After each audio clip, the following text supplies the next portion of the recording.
Hi കൂട്ടുകാരെ, ഇന്ന് നമുക്ക് എള്ള് വിളയിക്കുന്ന ഒരു വീഡിയോ ആണ്. എള്ള് കുട്ടികൾ മുതൽ വലിയവർക്ക് വരെ ചുമ്മാ കഴിക്കാൻ മടിയാണ്. ഇത് നമ്മൾ നട്ട്സുകളൊക്കെ ഇട്ട് വിളയിച്ചെടുത്തിട്ടുള്ളതാണ്.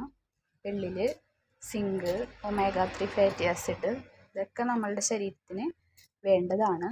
അപ്പോൾ അതുകൊണ്ട് ഡെയിലി 1-2 ടേബിൾ സ്പൂൺ വീതം എള്ള് കഴിക്കുന്നത് വളരെ നല്ലതാണ്. ഇപ്പോൾ എള്ള് കഴിക്കാൻ മടിയുള്ള കുട്ടികൾക്കൊക്കെ ഇങ്ങനെ കൊടുത്തു കഴിഞ്ഞാൽ അവർ നല്ല ടേസ്റ്റോടെ കഴിക്കുന്നതാണ്. അപ്പോൾ വേണ്ടവർ വേഗം തന്നെ വന്ന് PM ഓർഡർ ചെയ്യണേ. നല്ലപോലെ കാഷ്യൂ നട്ട്സും ബദാമൊക്കെ ഇട്ട് വിളയിച്ചിട്ടുള്ളത് കൊണ്ട് നല്ല ടേസ്റ്റാണിത് കഴിക്കാനായിട്ട്. നല്ല ഇനം കറുത്ത എള്ള് വാങ്ങിച്ച് കഴുകി ഉണക്കി ഒക്കെയാണ് നമ്മളിത് ഉണ്ടാക്കുന്നത്. അപ്പോൾ വേണ്ടവർ വേഗം PM വന്നോളൂ കേട്ടോ. എല്ലാവർക്കും ശുഭദിനം നേരുന്നു.